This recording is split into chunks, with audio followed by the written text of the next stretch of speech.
eta gainera goze zela, mendian ibili zen galduta, elurretan galduta, eta orduan hasi zen arkumetxo, kros, bere sabelak egiten zion, kros, eta santzun, hotxa, nik ez ditut goze dagoen arkumetxo bat, kan? Bestela jaten baden, ni neu erasiko nez behar bada, kros,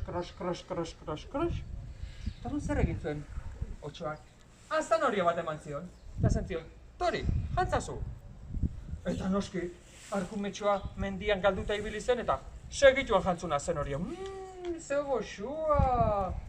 goxua! Eta orduan bat batean, ze gertatu zitzaion gure arkumetxoari? Sotinka hasi zen? Zuek sotinek egiten aldezue? Ez? Nola egiten dezu? Nola egiten dezu? Alain, sotina? Hola, beida, entzun. Baina hori eta sotina. Nola egiten da sotina? Nola egiten dezu? Nola egiten dugu? Bai, hori, nola egiten dugu?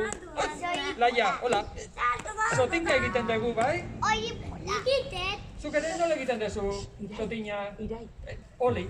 Eta duen bat batean, azanoria jantzuen?